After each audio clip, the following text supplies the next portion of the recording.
Hey, good morning, everyone. It's time to begin our class.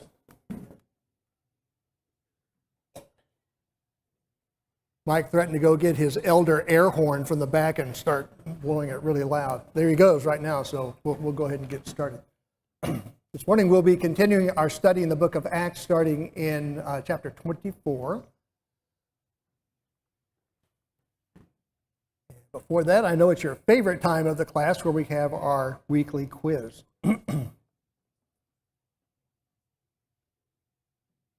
Okay, a little bit different approach this time. So we are going to have a list of events, and for each of the events that we have up there, you've got to tell what time frame it happened during the journeys of Paul. So only 5 possible answers.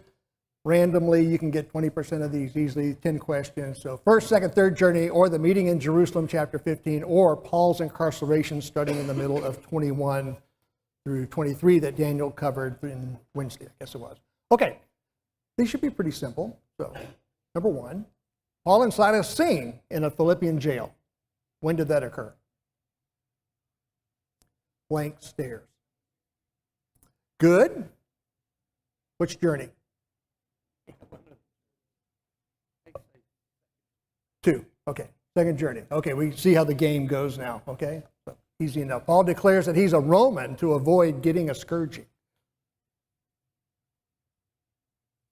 Really quiet this morning. Try again. You want to go through the list first? I forgot what the options were. First, second, third journey, the meeting in Jerusalem, or Paul's incarceration. Paul's incarceration, we'll go with that one. Okay, so he gets out of a scourging because he's a Roman citizen. The Jews stone Paul and leave him for dead.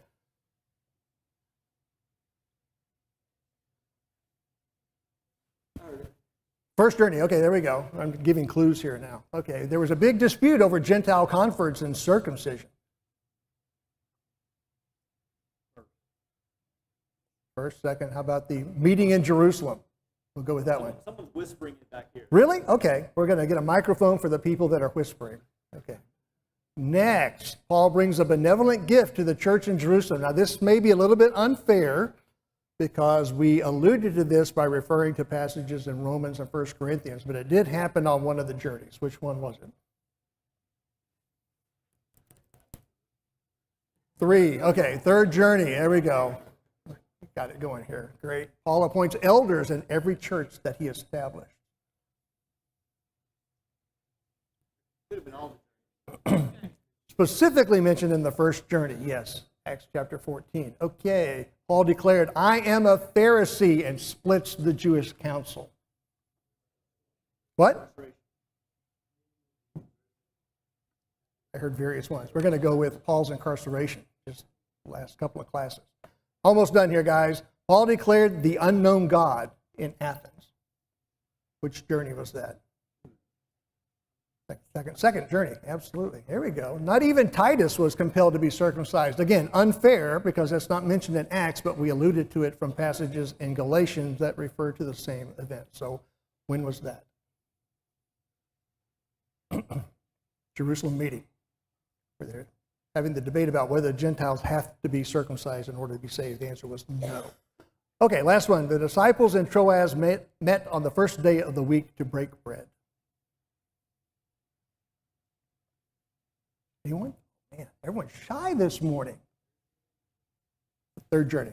Okay, that was it. So a little bit of the reverse of naming the event, and you got to put the time frame with it. But hopefully we're keeping these chunks of time clear in our minds as we go through the study of Acts. And now we're coming down to the final landing, if you will, through the last few chapters. The chapter 23 summary, I took the liberty of putting one together. Paul's defense to the Jewish council. The Jews plot to kill him, and he's transferred to Felix in Caesarea. So that's the 3 main events that are happening in chapter 23. And the rhyme was Paul wins, Acts 23, Paul wins some Pharisees. I can remember that one. Did we stop doing the 20 plus 3? It's just 23 now? Well, it occurred to me that when you get to the 20, that there's no reason to do 20 plus 1. 20. Like 11. Got it. Okay. So Acts 23, Paul wins some Pharisees. And do you remember what got them stirred up that split the Jewish council? We just had the question. The resurrection. Paul says, I'm a Pharisee and I believe in the resurrection. Everything falls apart. Okay, that kind of gets us caught up here. Here's our timeline that we've been looking at. We're going to be picking up in right around the year 58 through 60 in this particular set of passages today. So we're about 24 to 26 years after Pentecost. And the good thing about this time period, we have lots of Roman written history that we can refer to, and we can start nailing time frames and the biographies of people really, really well. We're going to do that today with a couple of the guys we read about. And so that year 60 is very well known in Roman history that ties directly to the events here. So that's how we know we're right around the year 60 as Paul is in prison in Caesarea. Map-wise, we're getting ready to start a long journey. That's the blue one, but we're not there yet. We'll get there next Sunday. And today, everything takes place in Caesarea. However, we have movement back and forth between Jerusalem and Caesarea. So just note that that's about 60 miles. That's 2 days of walking if you're good at it. If you got a horse, it may be shorter. But for the people that are walking, it's not a trivial thing to say, hey, let's get up and go to Caesarea from Jerusalem. It's a walk. Okay, any questions about where we've been so far? Okay, we're going to pick up in Acts chapter 24 today, and because of the way these three chapters, 24, 25, 26, are laid out, we're going to get into the first part of chapter 25 today as well to get a clean break where Paul is making his defense to not only Festus but Agrippa next class. So we're going to get through a defense before Felix today and a first defense before Festus as well. So chapter 24, starting in verse 1, we'll read through this and then we'll have some summary points. Now after 5 days, Ananias the high priest came down with the elders and a certain orator named Tertullus. These gave evidence to the governor against Paul. And when he was called upon, Tertullus began his accusation, saying, seeing that through you we enjoy great peace and prosperity is being brought to this nation by your foresight, we accept it always and in all places, most noble Felix, with all thankfulness. Nevertheless, not to be tedious to you any further, I beg you to hear by your courtesy a few words from us. For we have found this man, talking about Paul, a plague, a creator of dissension among all the Jews throughout the world, and a ringleader of the sect of the Nazarenes. He even tried to profane the temple, and we seized him and wanted to judge him according to our law. But the commander Lysias came by and with great violence took him out of our hands, commanding his accusers to come to you. By examining him yourself, you may ascertain all these things of which we accuse him. And the Jews also assented, maintaining that these things were so. Then Paul, after the governor had nodded to him to speak, answered, inasmuch as I know that you have been for many years a judge of this nation, I do the more cheerfully answer for myself, because you may ascertain that it is no more than 12 days since I went up to Jerusalem to worship. And they neither found me in the temple disputing with anyone, nor inciting the crowd, either in the synagogues or in the city. Nor can they prove the things of which they now accuse me. But this I confess to you, that according to the way, which they call a sect, so I worship the God of my fathers, believing all things that are written in the law and in the prophets. I have hope in God, which they themselves also accept, that there will be a resurrection of the dead, both of the just and the unjust. This being so, I myself always strive to have a conscience without offense towards God and men. Now after many years I came to bring alms and offerings to my nation, in the midst of which some Jews from Asia found me purified in the temple, neither with a mob nor with tumult. They ought to have been here before you to object if they had anything against me. Or else let those who are here themselves say if they found any wrongdoing in me while I stood before the council, unless it's for this one statement that I cried out, standing among them, concerning the resurrection of the dead, I am being judged by you this day. But when Felix heard these things, having more accurate knowledge of the way, he adjourned the proceedings and said, when Lysias, the commander, comes down, I will make a decision on your case. So he commanded the centurion to keep Paul and to let him have liberty, and told him not to forbid any of his friends to provide for or visit for him. And after some days, when Felix came with his wife Drusilla, who was Jewish, he sent for Paul and heard him concerning the faith in Christ. Now, as he reasoned about righteousness, self-control, and the judgment to come, Felix was afraid and answered, go away for now. When I have a convenient time, I will call for you." Meanwhile, he also hoped that money would be given him by Paul, that he might release him. Therefore, he sent for him more often and conversed with him. But after 2 years, Porcius Festus succeeded Felix, and Felix, wanting to do the Jews a favor, left Paul bound.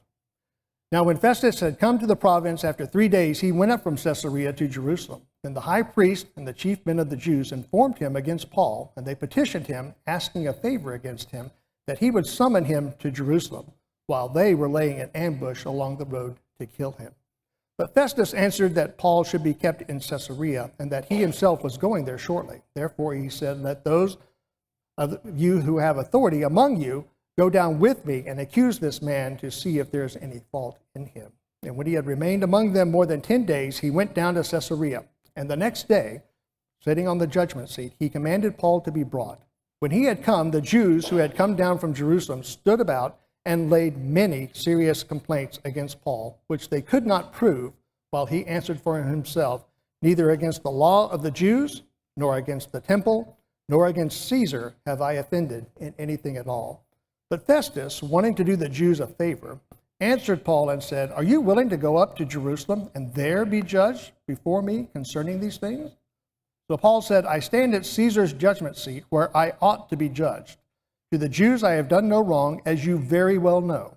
For if I am an offender or have committed anything deserving of death, I do not object to die. But there is nothing in these things of which these men accuse me. No one can deliver me to them. I appeal to Caesar." Then Festus, when he had conferred with the council, answered, "You have appealed to Caesar you shall go." And this wraps up Paul's time in Caesarea, being held there for a little over 2 years. So we're going to go recap some of these statements here real quick, make some points, and we've got several discussion questions throughout here that we'll get to. So first recap session here. So the Jews are going to come to Caesarea and make their accusations before Felix. Now they got this guy named Tertullus, who is, according to Scripture, an orator. Some of the commentators say he may also have been a paid attorney, that are going to appear before Felix. Now, the Jewish council has to have someone that's familiar with Roman law because they're going to be in front of Roman court. So they want to make sure they have someone that knows how to make the pitch, so to speak, and to make the case before a Roman judge. So Tertullus starts up, and I always think of his name as Tortellini. I don't know why, but it's Tertullus. And he's about as slick as wet tortellini, because listen to his opening comments and how he butters everyone up. So he lays it on Felix pretty thick about what a good guy he is and what he's done for the nation. And we'll get to some history in just a minute that backs up some of this, but he's really laying it on pretty thick. Now, we do happen to have some lawyers in the audience today. I see at least one over there. And I'm looking, anyone else a lawyer? Okay, I don't see any other. Or at least no one's willing to raise their hand and say they're a lawyer. Okay, I get that too. The lawyer jokes can start in just about 5 minutes. Okay, Doug, I'm sorry. If you get to make a case in front of a judge, do you get to butter him up first today, like he did?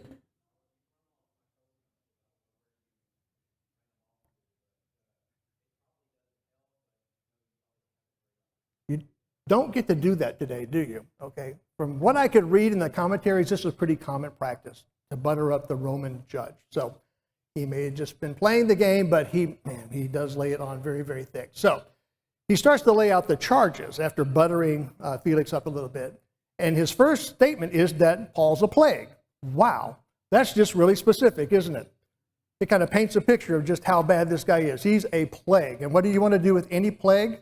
You want to eradicate it. So we got to get rid of this guy. And he's going to lay out specific charges. First of all, he's a creator of dissension among all the Jews throughout the world. This isn't just a local problem. This is affecting Rome throughout the world. Number 2, he's a ringleader of the sect of the Nazarenes. And 3, he tried to profane the temple. Now that charge has changed over 2 years. Go back 2 years ago when we're in chapter 22 and 23, or 21, sorry. And there they said that he had profaned the temple by bringing a Greek there and corrupting the temple. That was the claim back then, that he had profaned the temple. Now they're saying that he tried to profane the temple. Why might they make that switch? Going from he did it to he tried to. Because he didn't do it. There was no proof that he ever did it. So if the judge is going to ask for, show me, they're going to come up short. So they're going to charge him with trying to profane the temple. Now, how are the charges going so far? Are these accusations or proof points? Says the accountant. No specifics. There's no evidence. No evidence. Michael? They are only accusations. All right, Doug, I'm sorry I have to pick on you only today. Can you convict on accusations only? Hearsay, exactly. So Depends on which judge. that's true. So they make the accusations, but they don't offer any evidence. So, by the way, we wanted to judge this guy according to our law. And what they could, according to Roman law, what they could do if anything happened within the temple that was worthy of punishment or even death, the Romans allowed the Jews to do that. And so if they could make that charge stick that he defiled the temple, they were going to go ahead and basically murder him like we read in 21 and 22. They were really out to get this guy. He says, while we were trying to do that, your guy, Lysias, took him from us with great violence. So now we're in front of you. And by the way, you should examine Paul yourself to see if these things are true. Now, when you examine someone in the Roman courts, what may you be referring to? Could be scourging. Now remember, the Roman commander was going to scourge Paul just a couple of chapters ago, and that's when he said, no, I'm a Roman. And you couldn't do that to a Roman citizen. So he's maybe laying up to them. You may want to scourge him now just to find out for sure. So that's his case. He lays it out. And oh, by the way, then the rabble-rouser Jews are around, and they assent to his statements. And that's the New King James Version. The other versions may say they join the fray or they join the fight.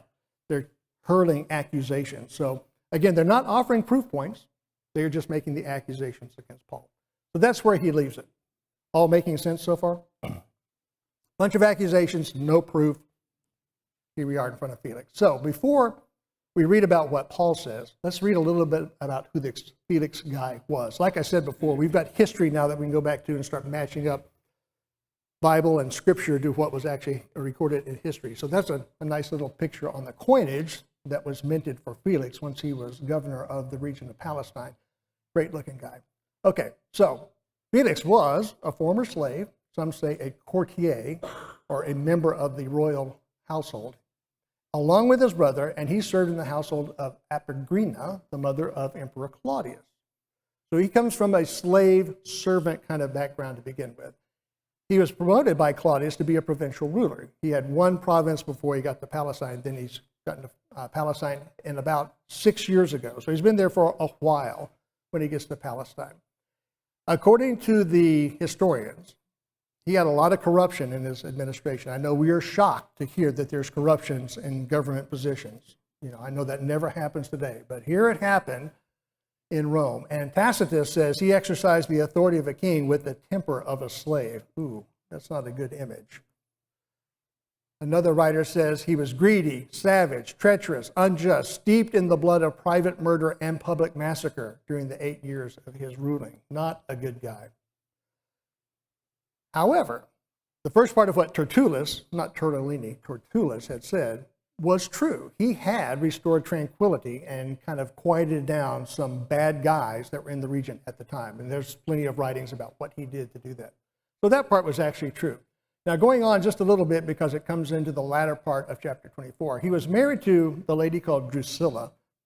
And I can't say her name without thinking Cruella de Vil, but that's my Disney background. I'm sorry. So Drusilla, who happens to be the daughter of who? Herod Agrippa, the guy we read about earlier in Acts that killed James and then died after not giving God the glory. She's about 20 years old. She's very young when she's given in marriage, and she's 20 years old at this time, reportedly to be a very attractive lady. Originally, she was given to and married Aziz, the king of Amasa. However, Felix just fell for her hard and induced her to leave through the help of a sorcerer that was telling her all these things. So he gets her away from Aziz, and they get married, and they are basically living in an adulterous relationship after all this. Now, he's removed from office about 2 years after this happens. It coincides exactly with what we read here in chapter 24, when Festus comes on the scene. And the reason for that is, get this, the Jews have accused him of mismanaging his government. And so they take it all the way back to Nero, who's serving at that time. Felix is shipped back to Nero, barely gets away from execution, and is sent to Gaul, or the area around France, where he lives the remainder of his life, which wasn't all that long. So that's Felix in a nutshell. And to me, that helped put some context about the guy that we're talking to here. Paul's about to make a defense. He knows some things about him.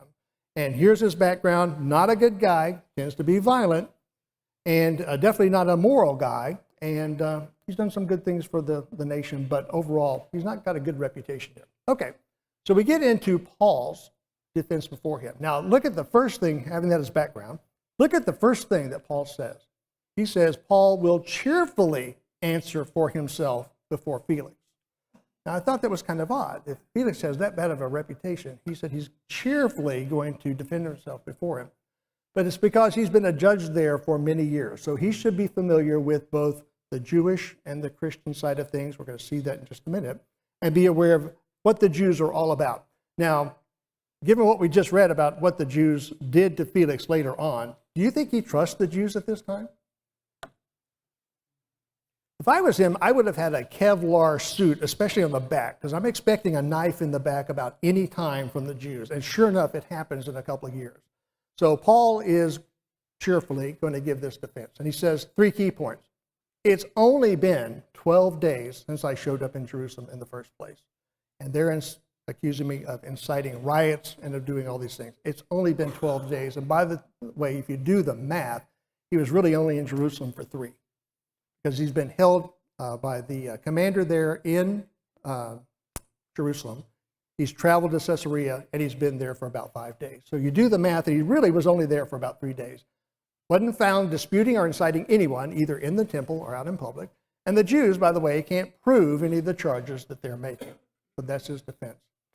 I worship God according to the way, and I believe the law and the prophets. I have hope in the resurrection of the dead, and I strive to have a conscience without offense towards God and man. So that's his layout of what he has done while he was in Jerusalem and the type of person that he is. Now he goes on to say, there it is. He came to bring alms and offerings to my nations, like we talked about in the quiz. He brought those back through his 3rd journey. And he had the Jews from Asia that found him in what state? Purified in the temple, doing nothing wrong. He was purified in the temple, no mob, no tumult, and they should be here themselves if they really wanted to object to what happened there. Or, if you want to, let the Jewish leaders here declare any wrongdoing that I made while I was in the council. It might be that I proclaimed the resurrection of the dead while I was in front of the council. Now, do you think the Jewish council wants to get into that in front of Felix? Last time that happened, things went kind of haywire. So that's the last thing they want to talk about. Paul's probably sitting there. What did you say on Wednesday? That Paul may have had a little sarcasm. That was the word I'm looking for. A little bit of sarcasm. Be glad to talk about the resurrection of the dead. Y'all want to talk about that? And the Jews are probably going, no way. We don't want to go there. That's his defense at this time. Hadn't been there that long. No mob or tumult. I believe in the law and the prophets, and I follow the way. Here's how I'm trying to lead my life. So, having said all that, that was his defense. I had one more question for the lawyer over here. So at this point, Doug, could the judge convict based on everything that's been said so far? What's that?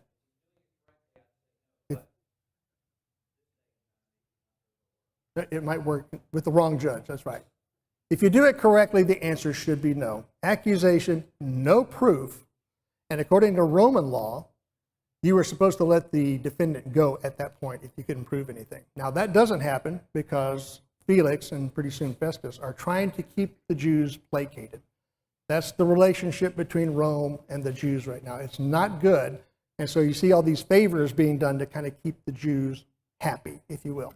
So he should have been let go right then, but that's not what happened. So, question. Here's what Paul has said for us so far.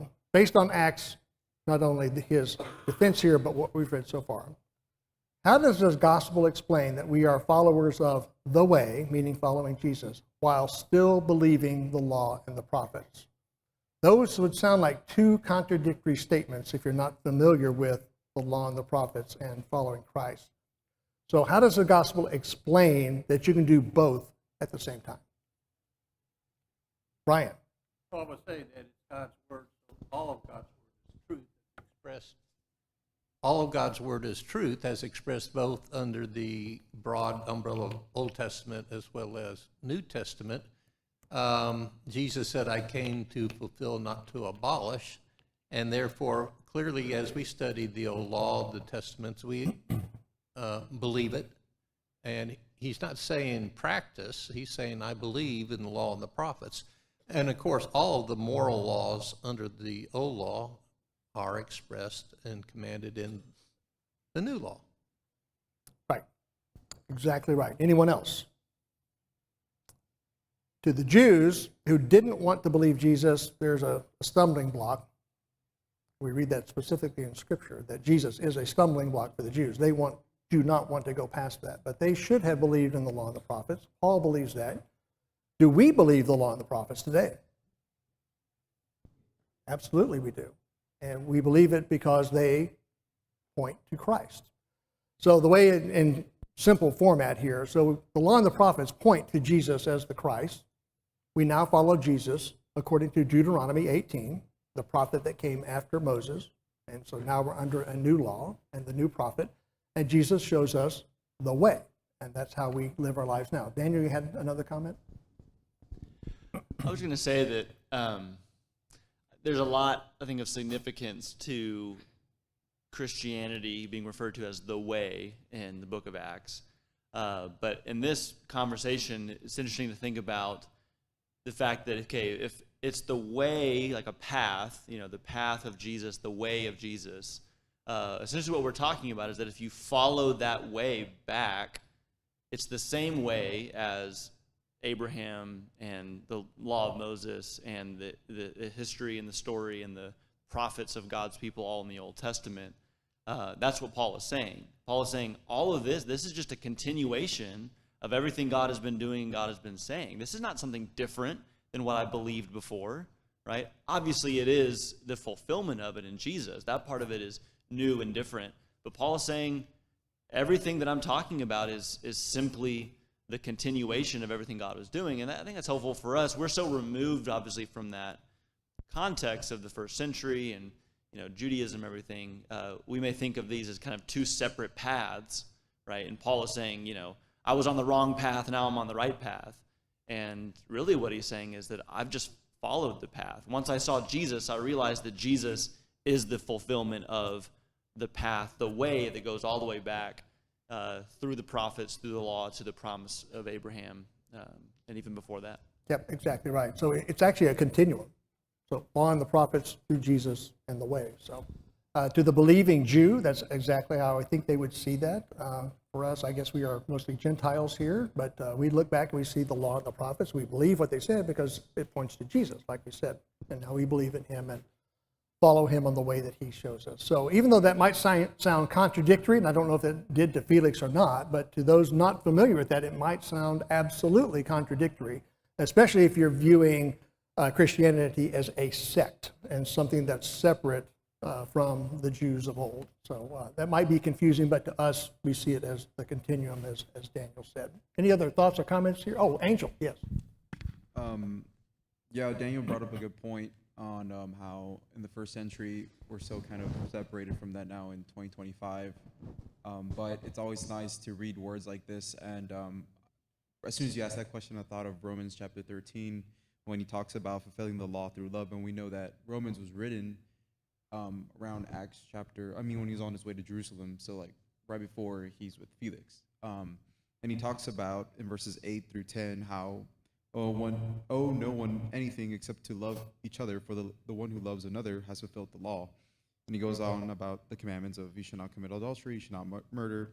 And then on verse 10 says, love does not wrong to a neighbor, therefore love is the fulfilling of the law. So he compares both loves from the new law and the old law that Christ established. So it's always exactly what you're saying, how it's just a continuation of what was said before, and we still don't do those things. And then now as Christians, we try to continue that. Great. Thanks, Angel. Any other comments? Okay, we'll plow through the next section here. So Felix, the summary of this next section, he's going to delay any action on his part till a more convenient time related to the gospel. So as we're wrapping up this case before Felix right now, and note that it says that he had a more accurate knowledge of the way. And because he's been there 6 years, you can just imagine that he's heard a lot about what goes on in the area of Palestine, both from a Jewish perspective and what these Christians, this sect that they're known as, are doing as well. So he's got this more accurate knowledge of the way. He knows there's not enough there to convict Paul right now. And he says, I'm going to delay my judges until Claudius Lysias shows up, who was the commander in Jerusalem. Now, this never happens. We don't have record that we have a case where Lysias comes up and explains everything such that Paul can be released, obviously, because Paul is held in holding there for at least 2 years.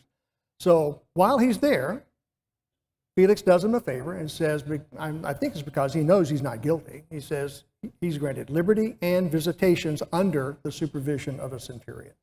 So at least he's allowed to see people, and people can bring him things that are necessities for him, which I thought was a good thing. Now, Paul does call for Paul to hear about, it says specifically, the faith in Christ. So he wants to know more about this. And this is where he brings his wife, not Cruella, Drusilla, in with him.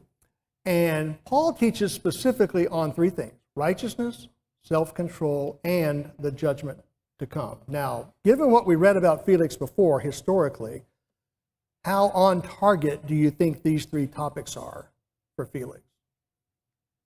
Bam, bam, bam. He needed every one of those topics. And what was the result on Felix after he heard this part of the gospel of self-control, righteousness, and judgment to come? What was his reaction? Yeah, he was afraid. Now, this is a Roman governor, kind of got a lot of power, and this guy's afraid, okay? Now, was he afraid enough? Evidently not, because he said, I'm going to put this off until a more convenient time, which is really sad. It's one of the most sad, or the saddest phrases in the New Testament. When someone hears it, he has an emotional, guttural response, I'm afraid of this, and decides not to do anything about it. He puts it off. Really sad, but that's what he did. Now, Felix hopes to get money from Paul, and so he talks with him more often. Why do you think he would hope that Paul would give him money? What has happened recently in the last 2 years that says that Paul might have access to money? Michael? Paul brought the funds to Jerusalem. Yes, he did. So there is maybe reason to suspect that Paul could come up with some funds, or his friends could come up with some funds to buy him off. But that doesn't happen. We're not going to go down that path. That would be illegal and immoral and not ethical. So that doesn't happen. So he leaves Paul bound when he's relieved by Festus at the end of the chapter. Now, remember what we said before? Who got Felix in trouble in the first place and got him kicked out? He said the Jews did. They accused him of mismanagement all the way up through Nero, the emperor. And what's Felix trying to do on the way out the door? Do them a favor, which I thought was kind of interesting. Here's history saying the Jews are stabbing him in the back, and here's scripture saying he's trying to do the Jews a favor. Maybe he's hoping that they'll reduce the charges or whatever. Maybe that's the only way he was saved from execution. I don't know. But I just thought it was interesting that the Jews are trying to get him kicked out, and he's trying to do them a favor at the very end. So that kind of wraps up chapter 24, and we get to move into chapter 25 after we do the discussion question. So, real quick, as we wrap up chapter 24, based on Paul's testimonies before Felix, what are some of the key tenets of following Jesus? And how did this shape Paul's life? What do we read about in this chapter that kind of frames up what's important to believe in and what's important in how we live our life? Anything stand out? No wrong answer as long as it comes from chapter 24. Brian's going to go. Started out. We preach the word in season, out of season. Even though he's before this evil ruler, he uses that as an opportunity to preach the gospel to that man, knowing the circumstances of his personality. Absolutely. Anyone else have any key phrases that stood out there? How did Paul try to leave his life? There it is. Thanks, Shannon. Did you read that, or did you read it from there? Okay. He was striving to live with a clean conscience towards God and men, subject to righteousness and self-control, because of these things that he was applying in his life. Worshiping God, believe the law and the prophets, follow the way of Jesus, believe in the resurrection of the dead and the judgment to come. These were things that he was teaching and preaching, and they shaped his life such that he was trying to live a life of clean conscience towards God and men. So kind of wraps it all up and paints a nice picture of how the gospel can change men's lives and have someone lead this type of life subject to righteousness and self-control such that we can have a clean conscience before God. Okay, moving on real quick. We get to meet Festus now, who is the replacement for Felix. And Roman history says this is right on the year 60 AD. So this is one that we can pretty much nail down and work in both directions, forwards and backwards. So in comes Festus. That's his carving up there of his statue. And I said he's the new big man on campus for Palestine. So he's taken over. And supposedly, according to writings, he was a good, fair administrator. He was known for that. And he also got to put down violence in the region. So remember, we read about the assassins before, and Paul was confused for the Egyptians that were leading those people and all kinds of bad things. So he was also successful in putting down things like that. So the Jews tried to get Festus first. As he comes on the scene, he goes to Jerusalem and spends time there. And so they are trying to get Festus to hold court against Paul in Jerusalem. Now, why do they want to do that again? What have they been trying to do for 2 full years? Ambush him on the road. Whether he's going to Caesarea or whether he's coming back to Jerusalem, they want to ambush him on the road.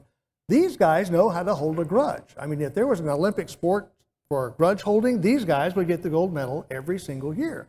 I can't believe how bad these guys are. But Festus says, no, the appropriate thing to do is have this court session in Caesarea. So I think that's part of him being a good administrator. So for several days later, plus or minus 10, and Paul and the Jews come in before Festus. We get the same arguments from the Jews, accusations, no proof, and Paul says, I haven't offended against the Jewish law of the temple or Caesar. So Festus is going to play up to the Jews. Again, here's that relationship between Rome and the Jews, trying to keep people kind of mollified, if you will. And he asks if Paul is up for a hearing in Jerusalem. Here Paul says a very amazing thing to me. If I have committed anything deserving of death, I do not object to dying.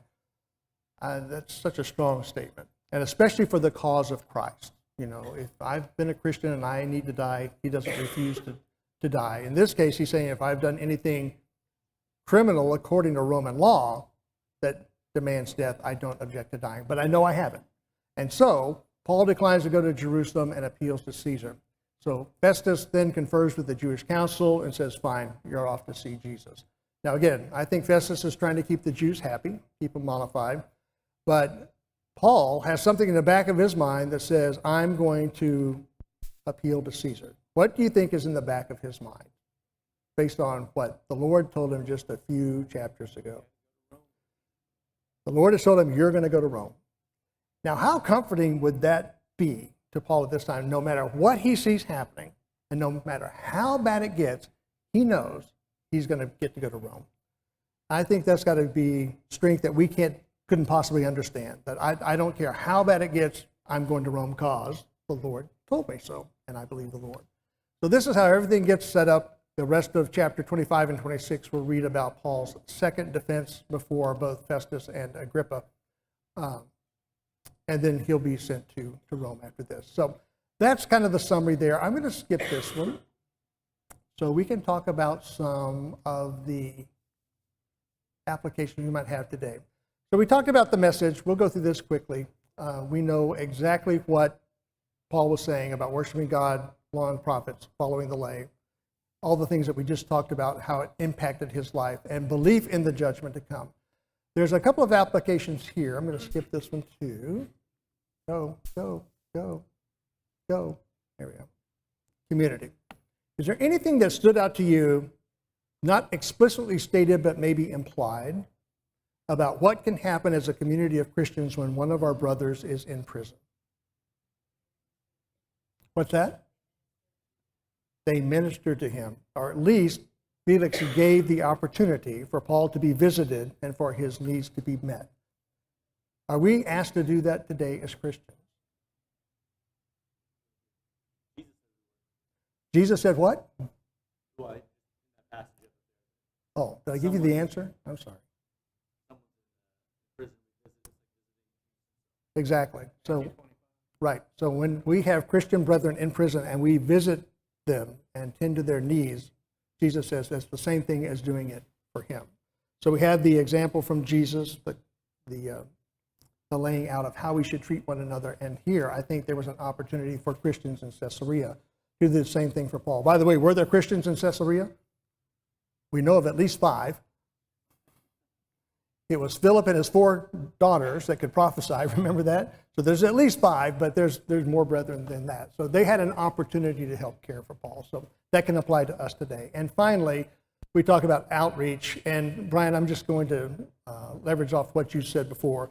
The phrase that stood out to me was Paul was cheerful to give the defense before Felix. I'm thinking, wow, are we cheerful that we get to spread the gospel to others? That's an amazing concept to me. So cheerfully defend our faith when it's called upon. We get the opportunity, as Brian said, to teach everywhere, even if it's a difficult situation.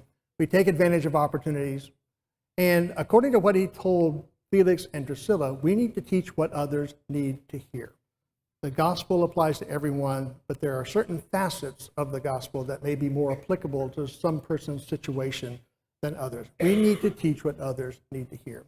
And finally, I just picked up on his appeal to Caesar that we're going to abide by the law as long as it doesn't contradict Christ's law. We're going to abide by the law and use it as needed for the cause of Christ. So, any other thoughts or comments about how this might apply to us as Christians? 3 ways, or I have 3 minutes? Okay, I get it. I had one other quote here I wanted to pick up on. It wasn't that one. Yeah, Paul didn't pick up on a lot of lawyer speech. He was preaching the gospel. What I was trying to get to was when we live our lives properly, and I thought I had it in the slides, maybe not. When we live our lives properly, what happens to those that try to defame us? At the end of the day, they end up being ashamed because they know that we are living rightly. And I wonder if the Jews ever thought that they should be ashamed because they were accusing an innocent man. Not with the grudge they were holding, I don't think. So, quick summary. Paul makes his defense before Felix. Felix defers any obedience to the gospel. So we're going to pick up on, we get the rhyming thing? We'll go through it Wednesday. Okay. And on Wednesday, we're going to pick up the rest of chapter 25 and 26, Paul's defense before Festus and Agrippa. So thank you all for the comments today. Appreciate it.